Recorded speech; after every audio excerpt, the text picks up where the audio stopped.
Air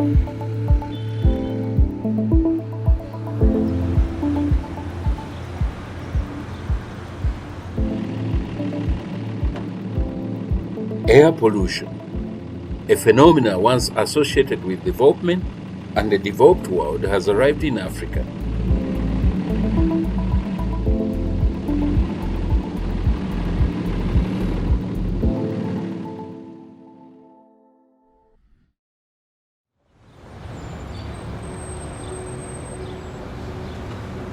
Africa is best known in terms of underdevelopment. This is why the African, unlike his northern and western neighbor, still believe that pollution is a distant problem of development, a byproduct of industrialization and modernity, which is yet to arrive on the African soil. This misunderstanding may arise out of ignorance. Dr. Edward Mukoza of the School of Public Health at Uganda Christian University explains what air pollution implies. The best thing would be, first of all, to understand that air consists mostly of gases. So you have oxygen, about 21%, nitrogen, about 78%, and that 1% remaining has carbon dioxide, argon, ozone, and other gases. When we talk about pollution, pollution means that air as we know it is contaminated with elements that shouldn't be there. Elements like particles, like when a fire is burning, that smoke you see, those particles in form of smoke pollute air. But when the added substances cause harm to human beings or animals or plants, then we say air is polluted.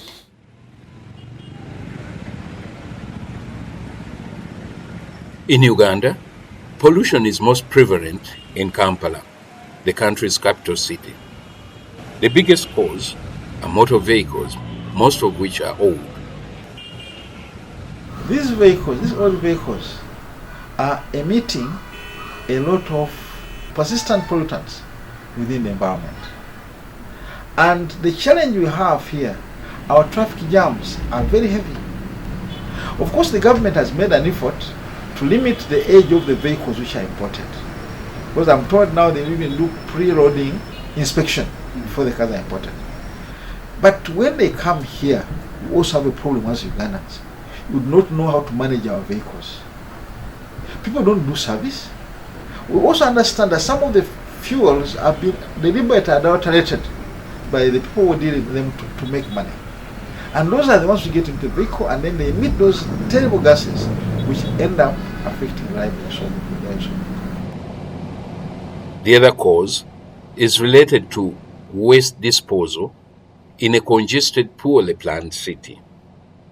It comes from improper waste management, because we are talking about the methane emitting into the environment and how we manage waste. If you look at open burning, people just get waste, put them there and just burn. And when they burn, they create those persistent organic pollutants into the environment. Kampala also happens to be Uganda's industrial center. Most of those industries make contaminated emissions into the environment. Dr. Okello Ayen of Kampala's Capital City Authority gives a picture of the extent of pollution in Kampala City. If I would speak for Kampala, right now WHO has guidelines that they use, and here when you look at particulate matter, which they say the PM 2.5, you'd find that WHO says on 24-hour average should be at 25 micrograms per meters cubed. Now in Kampala, our levels are at about 150. That is a 24 hours, and yet the normal should be 25. Our levels are 6 times what is recommended. Now Kampala is at 150, Beijing is at about 45. You'll find places in Switzerland about 21. So our air really, really bad.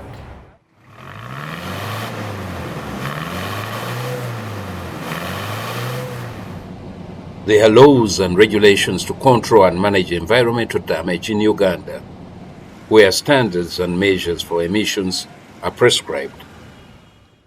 NEMA is the principal agency for the management of the environment. It coordinates, monitors, and supervises environmental concerns in overall national planning with relevant ministries, departments, and agencies of the government. The government moved to regulate pollution emitted by old vehicles by imposing a ban limiting the age of used vehicles imported into the country. Environmental management authorities found hope in this new restriction. Dr. Okello Ayen laments the impact of these emissions on public health. When you look at the figures that we have and the estimates, annually in Uganda about 31,000 people die due to air pollution related illnesses. You can actually say air pollution is killing more people than HIV. It has been shown that repeated exposure to air pollution in children tends to affect cognitive development. So the children's brains do not develop as fast as they would, like any other child who is not exposed. But as I say, the other is also having respiratory diseases that you suffer from, and probably also lead to premature death. But the other one is the effect on the economy. Right now, people are very sensitive to places they go. They'll look at your air pollution index and they'll say, I'm not going to Uganda.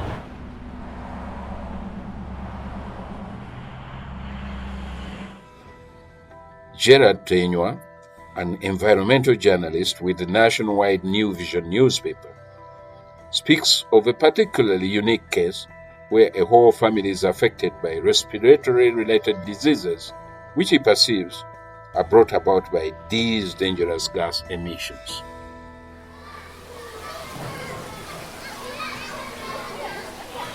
I'm tracking down a family somewhere in YSA where 4 children are asthmatic, and I find this quite unique because you'll find 1 or 2 children in a home who is asthmatic, but this family has 4 cases, and this place being located near in that triangle of Kalere, YSA, and Mulago.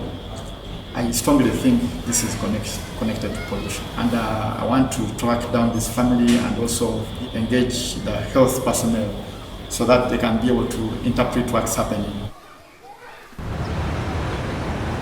KCCA has moved to implement measures that control gas emissions. It has set up a multi-sectoral pollution task force. It is proposing the introduction of green energy buses in the city's public transport system. It's encouraging cleaner production in industries and is effecting a more efficient system for collecting solid waste. There are, however, some aspects of air pollution where more effort is needed. Dr. Mkoza looks at the scarcity of pollution data. Particularly in developing countries, we don't have sufficient data, and Uganda is a developing country. But there are some aspects of air pollution where more effort is needed. Particularly for me, I'm interested in roadsides, because if you look at almost all trading centers, the majority of buildings are built alongside the road, not far from the road. And yet we know that the road has these emissions from vehicles, both from the exhaust pipes, but also from the wheels, or the dust rises. And this dust ends up in the air. So I want to focus on Mukono municipality, where I live, but also which I know is a very vibrant town, with the Jinja Road, which is one of the busiest roads going through it, with very many trucks. What is the reading or the concentration of particulate matter in the air that people who use these roads breathe in? while the government, through its implementing agencies and local authorities, is taking measures to manage pollution, the implementation of these measures is being challenged. Uganda has a polluter pay principle. Vehicles over 10 years are supposed to be paying lots of money compared to the new car vehicles. But where does that money go? The newer cars, let's say you are buying a car of 2018, 2019, they are more expensive. The taxes are higher than if you are buying a car of 2006. So what is that logic? You really fail to understand what the government is up to. The majority of people, you and I, believe that the more they bring in used cars or second-hand cars as they call them, the better. Financially, they will be saving. Yet, we all know that cheap things are expensive. You may be saving in the pocket, but putting a lot of pressure onto the environment and people's health. If you look at emissions and carbon dioxide that is emitted in the environment, it is supposed to be sequestered by these trees. In other countries, if for example I can give an example of Nairobi, you will find avenue planting, that when a road is finished, they plant trees along the road, meaning that the emission that is produced by vehicles, some of these trees help in absorbing them in the process. Ask people how many people have planted trees, even 5 of them, but ask them about how many trees they have cut. When a person is going to construct after buying a plot and finding 20, 30 trees, all of them are cleared. He wants some kind of grass.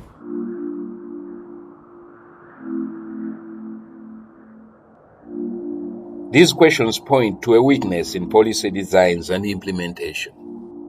The laws governing pollution are weak. They are not punitive enough. A fine of about, say, 10,000 shillings makes it just a game. The consequences are being felt on public health and climatic change. A catastrophe in the form of a pandemic virus named Corona, which causes a devastating disease known as COVID-19, forced the world into a global lockdown.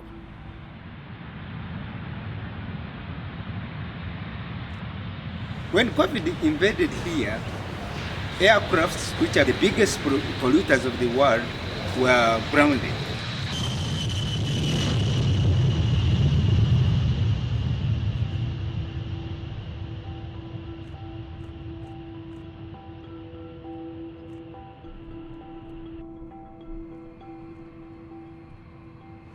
Motor vehicles were packed. In fact, if you entered Kampala streets during the lockdown, it was like a ghost city. And that applied to the rest of the world. If you look at the quality of air, according to scientists, the temperatures started going down by far. Analysts also said that they started noticing the recovery of glaciers on top of mountains like Rwenzori and Kenya.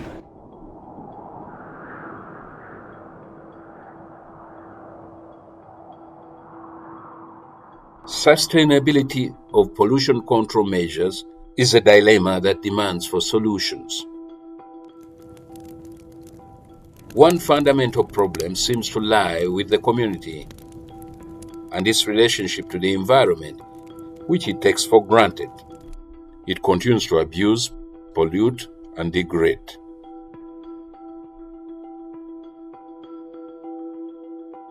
Take, for example, the heavy deforestation taking place all over the country. While trees naturally clean up polluted air, they are being felled without afforestation. This is attributed to the ignorance of the negative impact of man-made activities on the environment. The challenge you have, we are working in an environment where the biggest population seems not to have the right information about the dangers of preparing. That's why as NEMA, one of the things we have committed ourselves to now is to provide as much information, as much education to people, so that people know that we are trying to save Ugandans from the dangers that will arise in future or which have already arisen. The perception levels of the person we are communicating to. When you talk about pollution, he doesn't appreciate that pollution is a problem. So why should he perceive it that it is a danger to human health and a danger to the environment before appreciating that it is a big problem? Our environment is not well looked after because vegetation helps us to clean the environment. All vegetation has been cut away. And then the burning of waste from towns. People cook with biomass. There is damage to the environment because all trees and other plants have been removed. When people are constructing, they don't protect the construction site, so dust will rise from there. Ugandans are not yet sensitized to the fact that pollution is here and that it is hurting them, and so they continue to do these things that harm the environment. Journalists and activists call for an awareness campaign that would educate the community on the dangers of pollution and environmental degradation. Agencies that are concerned with managing things like traffic jam, waste, they need to have a communication strategy. Break down these messages so that when they are communicated collectively, they cause impact. We need consistent reporting, which is integrated with non-traditional means of communication, so that at the end of the day, 1 year later, 10 years later, we are scoring in one goal. But awareness itself is not a panacea.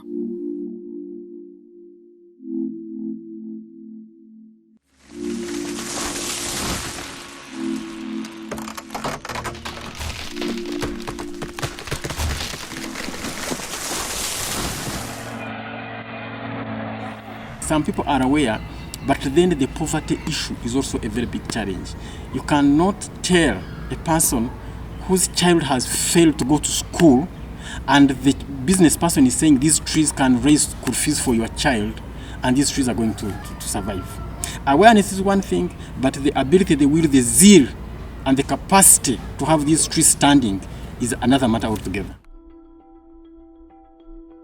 Activists insist that it is a holistic problem.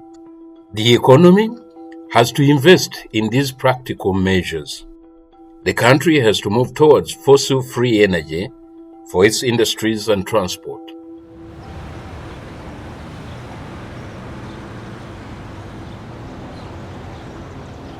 The home, as a primary unit of energy consumption and production, has to migrate from the use of firewood as a primary source of energy for cooking, which in the long run is disastrous and unsustainable.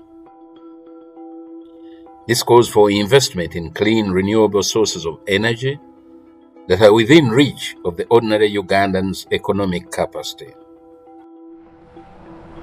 Uganda has to upgrade its road network from Maram, which is a major source of dust and a key air pollutant, to bitumen services on roads.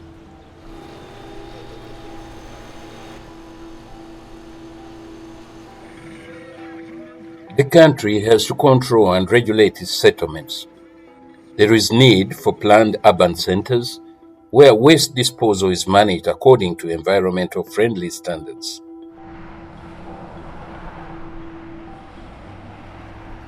Afforestation should be a national policy, which is witnessed in the law and practices. Settlements should set up forested zones to curb air pollution. The construction industry, which has blossomed in the last 10 years, has to abide by anti-pollution regulations by closing off construction sites and preventing construction particles into the air.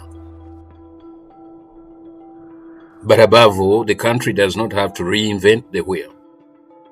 Uganda can borrow from anti-pollution policies and practices of those industrial and modernized countries that have encountered the problem of pollution in their early stages of development.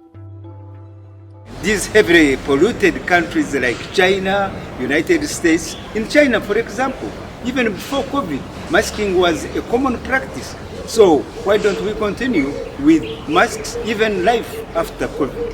Protecting our lungs, protecting our inner body, protecting our health, and that one of the entire environment.